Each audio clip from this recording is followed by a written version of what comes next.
Dapat sana ay isang nakaka-relax na bakasyon ito, isang bagong tradisyon para ipagdiwang ang pinagsamang pamilya. Pagbalik ng barkong The Horizon, matapos ang 6 na araw, may isang pasaherong inilabas na nasa body bag. Ang biktima ay batang babae na may magandang kinabukasan at planong sumali sa militar. Ang mas nakatatandang bata na tinatayang 16 na taong gulang ay pinaghihinalaan sa pagkamatay ng anak sa ibang asawa, isang 18 anyos na anak na babae na nasa parehong kwarto. Ngayon, hindi lang FBI ang nag-iimbestiga, kundi pati bawat detalye ng pamilya ay lantad na sa publiko. Sabi nila, ang pinaghihinalaan sa pagkamatay ni Anna Kepner ay isa rin sa kanila. At marami pa rin ang nagtatanong, kung ganun nga, bakit wala pang kasong isinampa hanggang ngayon? Nandito tayo sa kasong iniharap ng Law and Crime. Ako si Chris Stewart.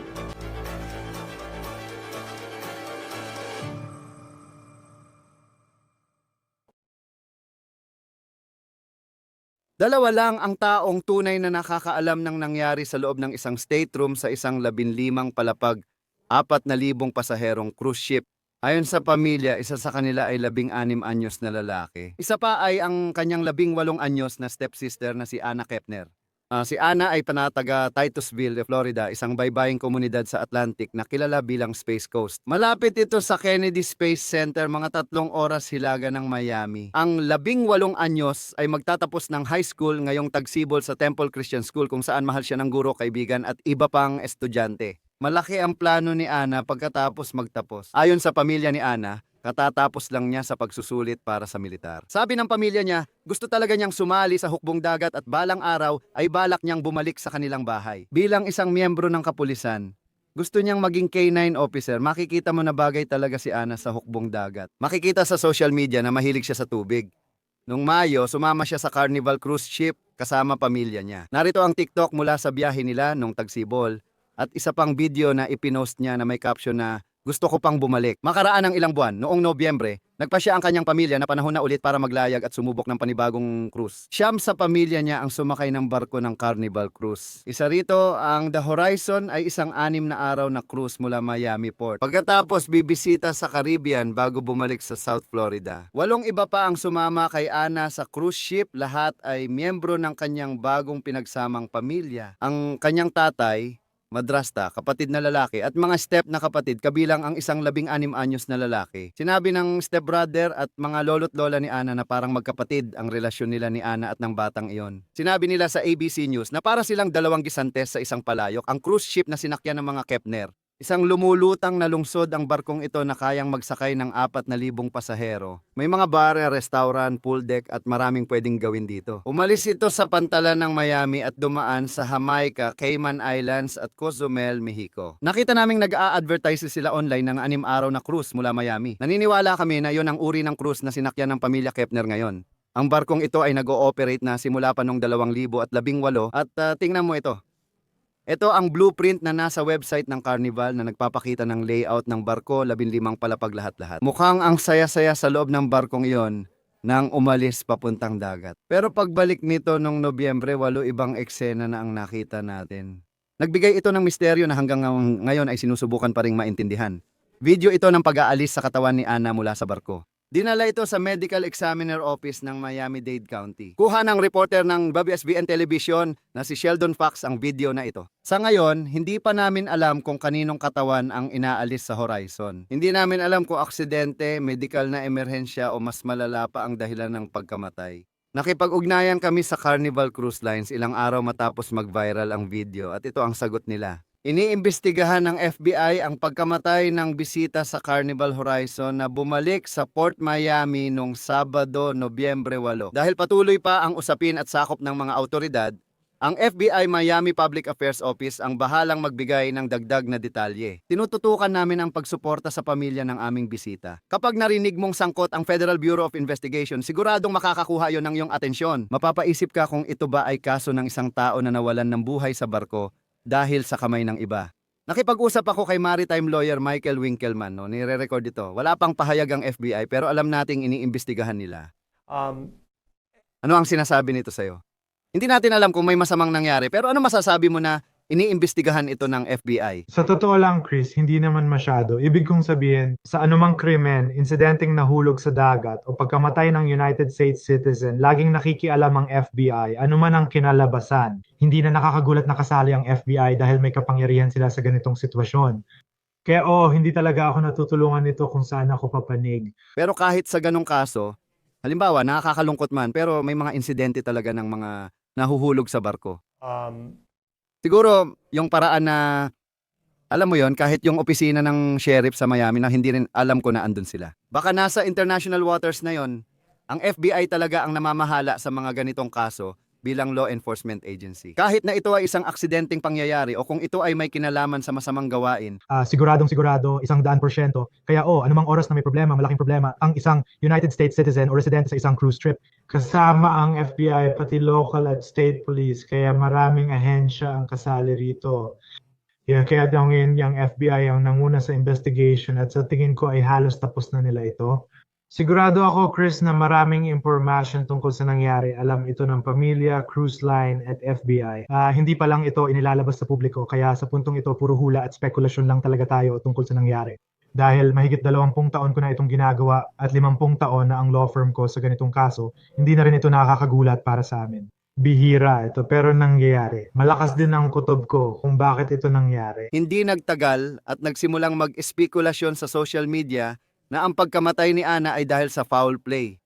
Hanggang ngayon, wala pa ring inilalabas na impormasyon ng FBI sa kanilang investigasyon. Ipinahayag lang nila sa publiko na iniimbestigahan nila ang pagkamatay ng isang pasahero sa barko. Nagbigay ng panayam ang pamilya ni Ana sa ABC News matapos ang kanyang pagkamatay, ngunit hindi gaanong nabanggit sa unang ulat ang posibleng nangyari sa barkong Horizon. Ayon sa pamilya niya sa ABC News, siya ay masayahin, palabiro at matalinong estudyante na may magandang kinabukasan. Ayon sa pamilya, katatapos lang ni Ana ng pagsusulit para sa pagpasok sa militar matapos ang high school. Ayon sa pamilya niya, bata pa lang siya ay nag-gymnastics na at kalaunan naging varsity cheerleader. Unti-unting lumabas ang impormasyon. Sabi ng medical legal ng Miami-Dade, namatay si Ana isang araw bago bumalik ang barko noong Nobyembre 7. Tinukoy ng medical legal na 11-17 ang oras ng kanyang pagkamatay, na malinaw na napaka-espesipiko. Nakaka-interest para sa akin ang espesipikong oras na yon. Kasi parang meron silang mas maraming information kaysa sa atin sa ngayon para masabi nila ng eksakto. 11:17 ng umaga. Karaniwan kapag gumagawa tayo ng pahayag ng pagkamatay at lalo na kung kinabukasan pa natin natuklasan or nakontak ang katawan, magbibigay tayo ng pagtataya. Parang, sa pagitan ng 9 at 11 ng umaga or sa pagitan ng 10 at 11 ng umaga. Kahit anong oras kasi baka hindi natin alam eksakto. Kaya sinasabi nito sa akin na maaaring may direktang linya ng communication sila, alinman sa kanyang telepono kung sino man ang huling nakausap niya.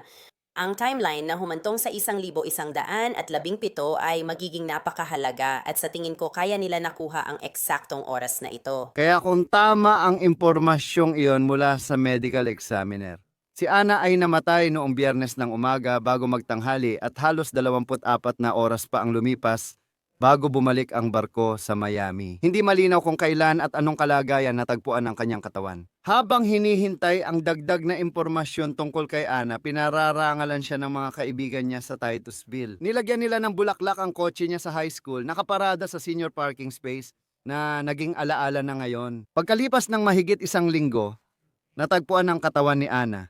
Isang nakakagulat na balita. Ang nakakagulat na balita ay isang bagong timeline na inilabas ng mga media outlet tungkol sa mga nangyari sa huling mga araw ng buhay ni Ana. Pumunta tayo sa ika-6 ng Nobyembre.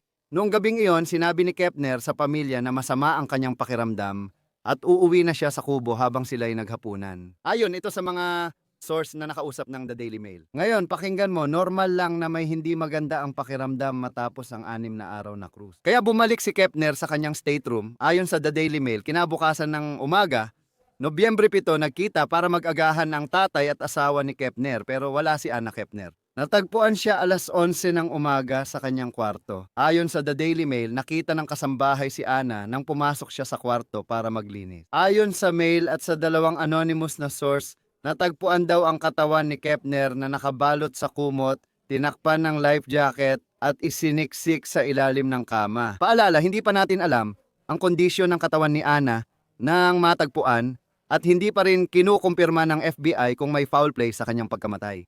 Ano ang sinasabi niyan tungkol sa kung ano na ang itsura ng investigasyon sa puntong ito? Siyempre, hindi niya naman sarili niyang babalutin ng kumot at tatakpan ng life jacket. Ibig sabihin may ibang tao na gumawa nun. Kaya doon talaga ikot ang investigasyon kung sino ang naglagay sa kanya sa ganong kalagayan. Kung nawalan siya ng malay or namatay siya dahil sa overdose ng droga or iba pang dahilan, siyempre makikita siya sa natural na posisyon.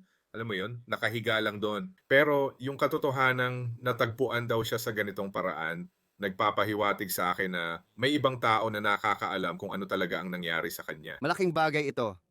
Huling usapan natin, isa sa pinakamahalagang impormasyong nakuha natin mula sa autoridad ay ayon sa medical examiner ng Miami-Dade County, Nobyembre 7, 11:17 ng umaga ang oras ng kanyang pagkamatay. At pagkatapos ay meron kang artikulong ito na nagsasabi, bandang alas 11 ng umaga nung araw na yon, pumasok ang kasambahay sa kanyang kwarto. Ang oras ba ng pagkamatay ay ililista base sa kung kailan natagpuan ng isang tao.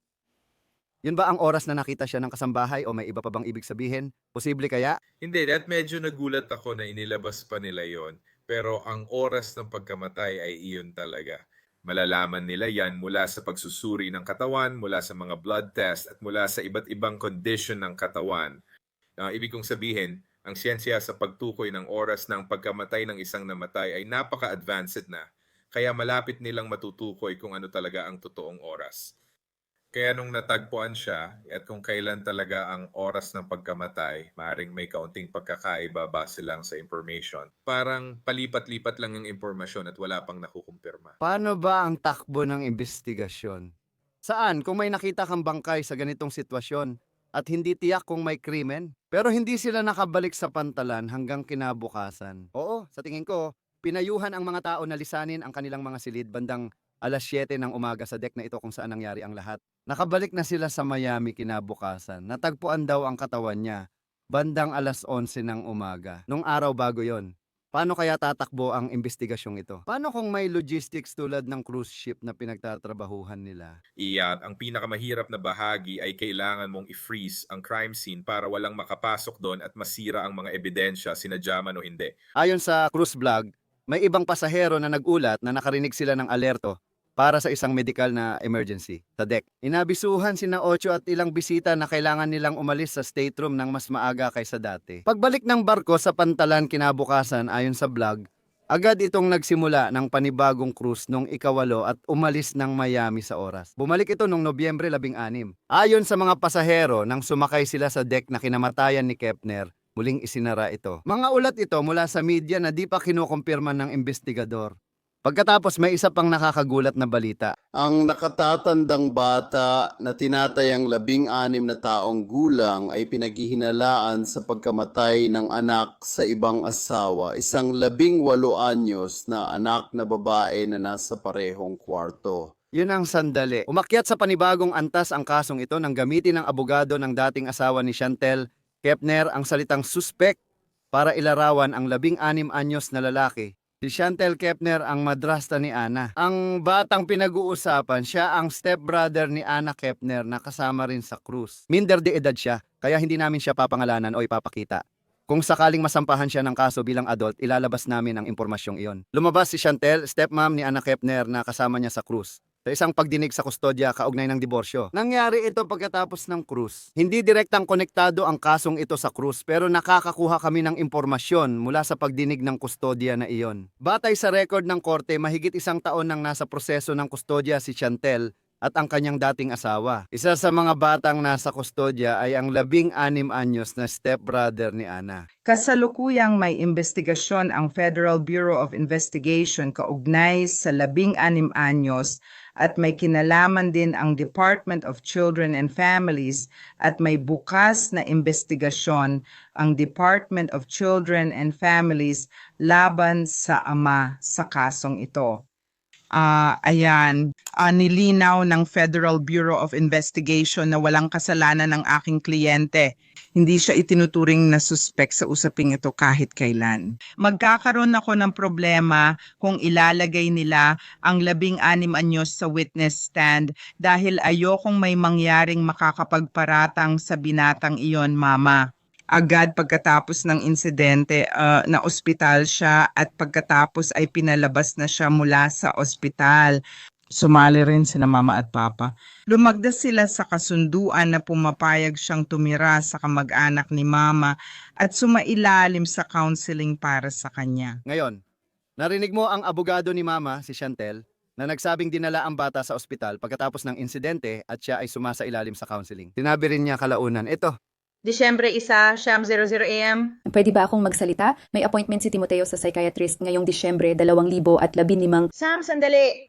Hintayin mo muna at kausapin ang iyong abogado bago magsalita. Kung payag siyang magsalita ka, ayos lang, pero mas mabuting itanong mo muna sa kanya. ngayon makikita mo na nagsalita si Chantel tungkol sa appointment ng psychiatrist para sa bata na siya umanong suspect sa kasong ito. Si Anna Kepner ay naiulat na nanatili sa state room kasama ang umano'y suspect at tunay niyang kapatid na ayon sa ulat ay nakarinig ng sigawan ang kapatid. Nung gabing namatay si Anna sa state room, ayon sa mga lolo't lola ni Anna sa ABC News, ang kanyang stepbrother lang ang nakita nilang pumasok sa state room nung gabing namatay si Anna. Alam mo, may mga pasukan sa mga hallway ng isang particular na bahagi ng barko, kaya medyo malinaw mong matutukoy.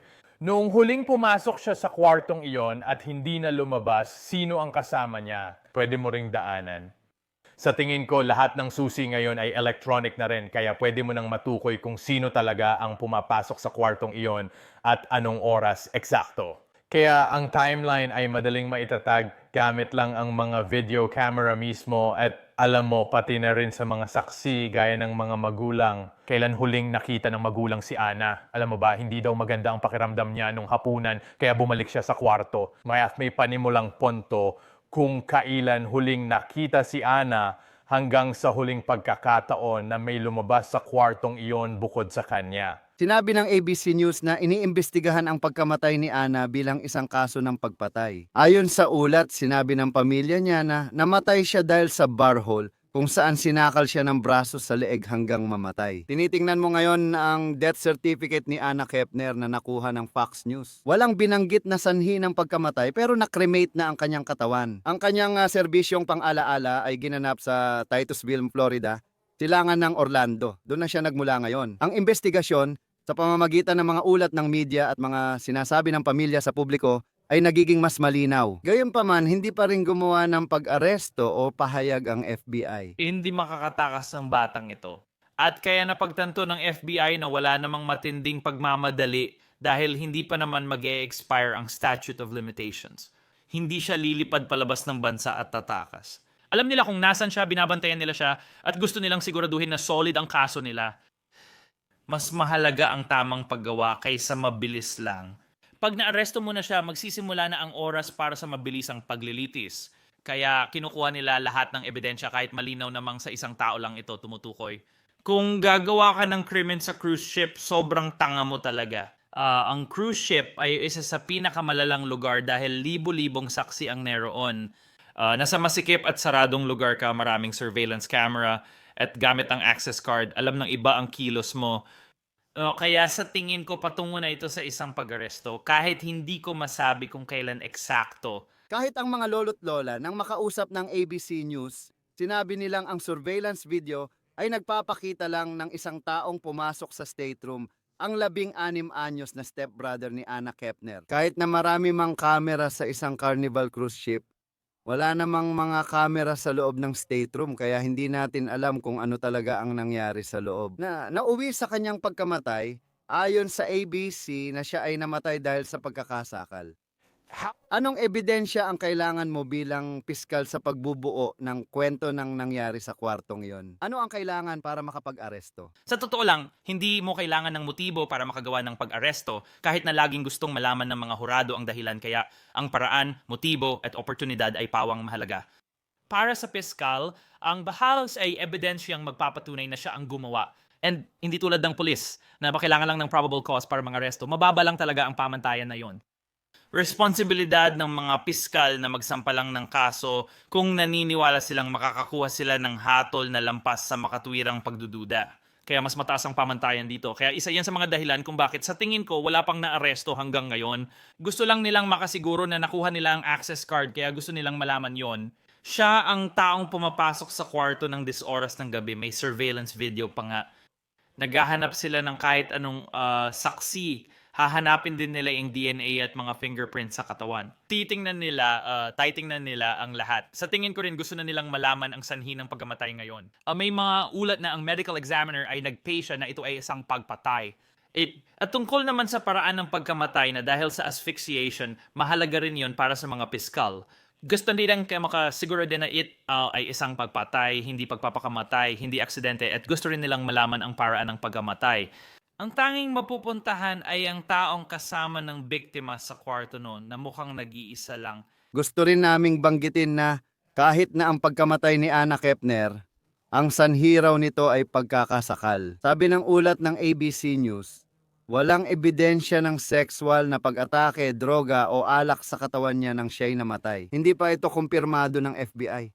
Hindi pa tiyak kung kakasuhan ang step na kapatid na ito at kung anong kaso ang isasampa sa kanya bilang isang adulto. Para sa 16 anyos na step na kapatid ni Anna Kepner, at siya, alam mo, ang sarili niyang pamilya ang nagsabi na siya ang pinaghihinalaan sa pagkamatay niya. At pagkatapos, sinabi pa ng mga lolo't lola na siya lang ang pumasok sa kwarto kung saan natagpo ang patay si Anna Kepner. 16 na taong gulang siya. Kung siya ay kakasuhan kaugnay ng pagkamatay niya, ano man ang kaso, gaano kalaki ang posibilidad na siya ay lilitisin bilang isang adulto? Malaki ang posibilidad ang decision dahil ito ay nasa federal na korte ay nasa piskal kung gagawin niya ang mungkahing iyon. Ito ay korte para sa matatanda, hindi sa kabataan. Nasa hukom din ang pag-aproba. Mas malawak ang pagpapasya ng mga piskal sa korte ng estado, ang korte ng estado. Kung di kaso man ng estado, piskal ang magsasampa. Sa korte ng matatanda, kaunti ang desisyon ng hukom. Mas malawak ang kapangyarihan ng hukom sa federal na korte. Pero sa ganitong kaso, kung saan ang posibleng akusado ay 16 anyos at may nangyaring pagpatay, halos tiyak na dadalhin ito sa korte para sa matatanda. Dahil kung hindi, hanggang 21 lang ang saklaw ng jurisdiction ng sistema para sa kabataan, kaya maari mo siyang kasuhan at maari siyang makulong sa pasilidad para sa kabataan hanggang 21 anyos at patikyado sa malay na siyang makakalabas. Hindi iyon ang pinakamainam sa kahit anong situation, kaya malamang ay kakasuhan siya sa korte para sa mga matatanda. Maaaring makuha niya ang combination ng parusa para sa menor de edad at matatanda, pero magkaiba ang korte para sa matatanda kaysa sa korte para sa mga menor de edad. Ang korte para sa matatanda ay para sa parusa, habang sa menor de edad ay para sa rehabilitation. Ngayon, may mga tanong tungkol sa kung ano ang naging relasyon ni Anna sa kanyang stepbrother. Ang tatay ng isa sa mga dating nobyo ni Anna ay nagsabi sa Inside Edition na ang kanyang stepbrother ay, sa kanyang mga salita, obsessed kay Anna. Natakot siya kasi palagi raw itong may malaking kutsilyo ayon sa tatay ng dati niyang nobyo. Nabanggit niya na minsan nakita ng anak niya ang stepbrother na pumasok sa kwarto ni Kepner habang nagpa-FaceTime sila. At ayon sa kanya, habang natutulog siya ay inakyat siya nito sa kama. Sinabi rin niya at quote, parang obsessed siya, sobrang attracted sa kanya, parang baliw. Palagi niyang gustong ligawan si Kepner, sabi ng tatay. Ayon, ito sa Inside Edition ngayon. Ayon sa ex-boyfriend, sobrang takot ni Anna sa stepbrother niya, kaya sa bahay ng mga kaibigan siya natutulog. Ngayon, sa cruise na ito, si Anna raw ay nakikishare ng stateroom kasama ang kanyang stepbrother. Iba naman ang kwento ng mga lolo't lola ni Anna tungkol sa relasyon nila ng kanyang 16 anyos na stepbrother. Ang mga lolo't lola ni Anna, sa kanilang panayam sa ABC News, sinabi na ang pamilya ay sasama sa krus dahil ito ay isang bagong tradisyon para ipagdiwang ang kanilang pinag-isang pamilya. Dahil sa kasal ng tatay ni Anna at ng kanyang stepmom, sinabi nilang parang tunay na magkapatid sina Anna at ang 16 anyos niyang stepbrother. Inilarawan ng dalawa na parang magkabiyak ng bunga. Kaya pag-usapan naman natin ngayon ang mga sinasabi ng tatay ni Anna. Ang kanyang tunay na ama ay si Christopher Kepner. Nagbigay siya ng panayam sa mga tao at sinabi niya, hindi ko sinusuportahan ang ginawa ng aking stepson. Wakas ang sipi ngayon. Ayon sa People Magazine, sinabi niyang hindi niya kinukumpirma o itinatanggi ang kaalaman sa umano'y ginawa ng kanyang stepson. Sinabi rin ni Kepner, gusto kong harapin niya ang mga konsekwensya. Lalaban ako para matiyak na mangyayari iyon. Tinanong ng People kung naniniwala siyang responsable ang stepson sa pagkamatay ng anak niyang babae. Tagot niya, hindi ko masasabi. Hindi ko masasabi na siya ang responsable, pero hindi ko rin maitatanggi.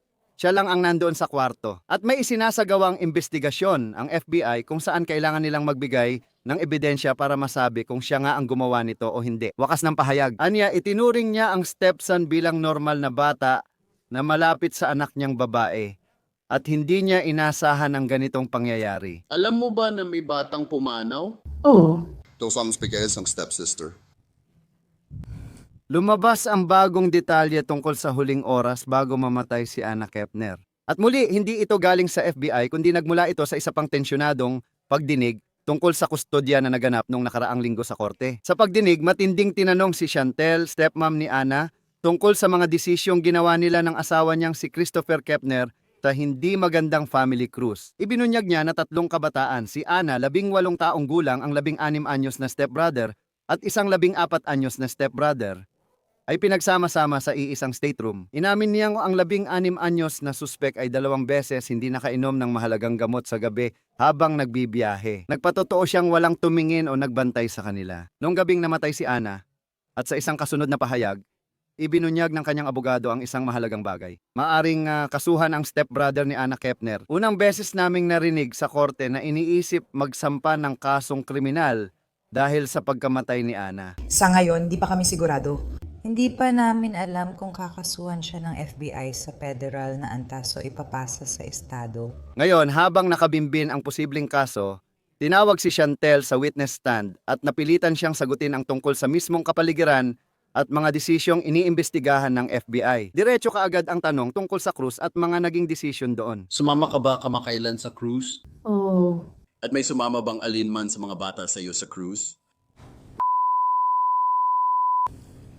Nakipag-ugnayan ka ba kay Ginoong Hudson para hilingin na pumayag siya sa mga pasaporte ng mga bata? Nakipag-ugnayan ako sa kanya para ipaalam ang aking intensyon. Isasama ko sana ang mga bata sa isang cruise at humingi nga ako ng mga pasaporte pero hindi naman pala kailangan ng pasaporte sa cruise na ito. At si Ginoong Hudson ay tumanggi talagang makipagtulungan sa pagkuha ng mga pasaporte. Tama, para pumirma sa mga pasaporte. Oo.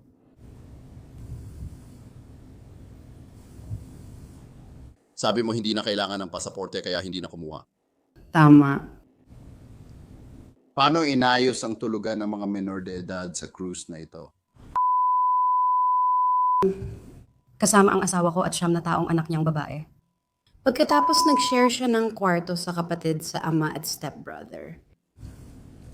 Well, ang kwarto ay diretso sa tapat namin. Ang pangalan ng stepsister. Anna Kepner?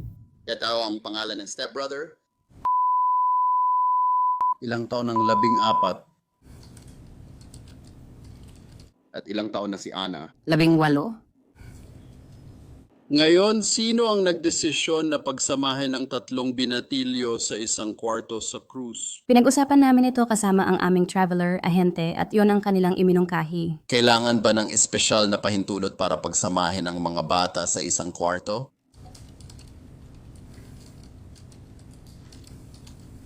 Mutual ba itong desisyon ninyong mag-asawa? Tama ba?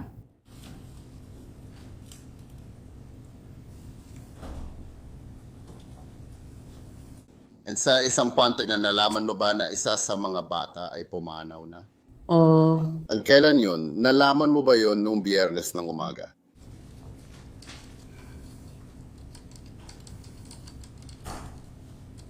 Kailan mo huling nakita ang bata bago ang Biyernes ng umaga? Huwebes ng gabi? Alam mo ba ang tinatayang oras? Tama ba? Mga 6:30.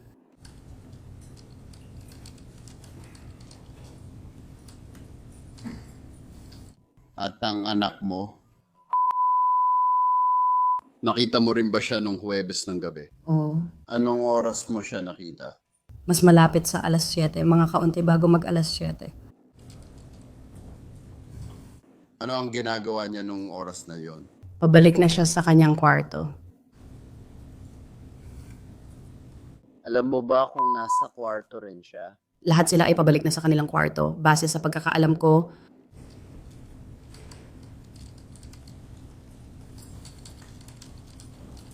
Saan na nga ba ang kwarto nila kumpara sa kwarto mo? tapat lang ba ng hallway? Paglabas mo ng pinto ko, katapat lang agad ang pinto nila. Bumalik ka ba sa kwarto mo nung gabi na yon? Oo. Anong oras ka nagbalik sa kwarto mo? 7:00.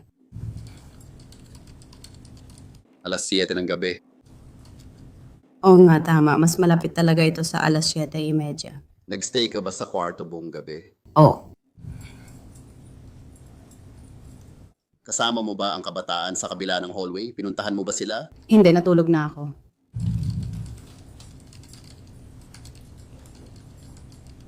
Alam mo ba kung si Christopher ay tumawid sa hallway para sila'y tignan? Wala akong alam tungkol doon.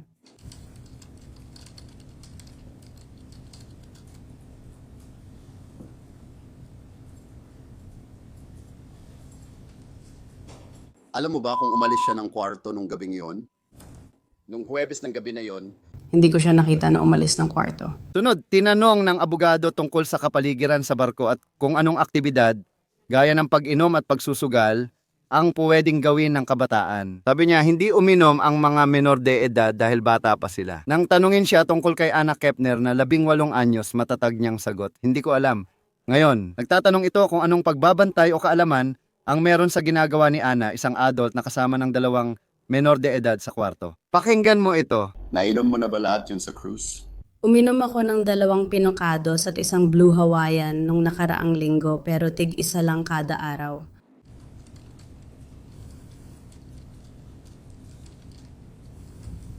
Alam mo ba kung pwede uminom ng alak yung mga bata base sa pagiging nasa international waters? Hindi. Hindi mo alam, hindi. May date sila pero hindi pa sila sapat ang edad. Tungkol saan? Ana? Hindi ko alam.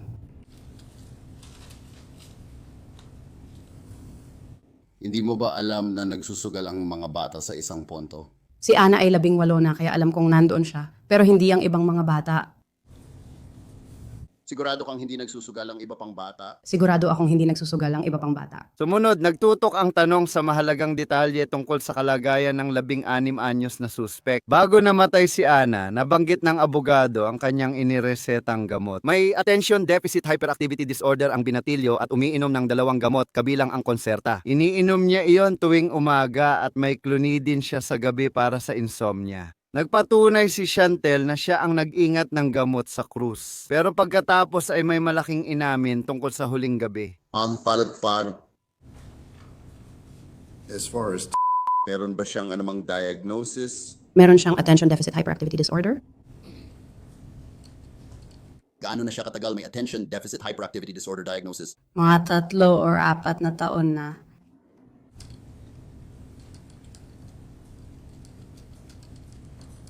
Pagkatapos ba iyon ng hiwalay niyo ni Ginong Hudson? Tama ba ang timeline? Oh, At umiinom ba siya ng gamot para sa kanyang attention deficit hyperactivity disorder? Oh, at anong gamot ang iniinom niya? Para saan? methylphenidate. I-anunsyo mo ba yun? Para sa akin, medyo, alam mo, Methylphenidate. Hindi ko alam ang spelling. siguro, Ang mga pangalan ng brand na Concerta na nakakatulong yon. salamat. At gaano kadalas mo iniinom ang gamot na yun tuwing umaga ba?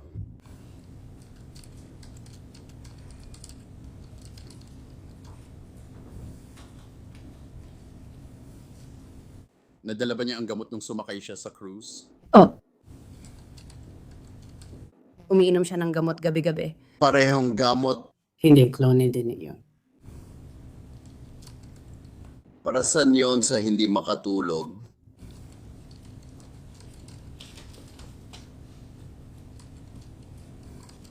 Tinago mo ba ang mga gamot? Oh, Sigurado ka, umiinom ba siya ng gamot araw-araw? iniinom niya ang kanyang umagang tableta araw-araw at 2 beses siyang hindi nakainom ng clonidine niya sa gabi.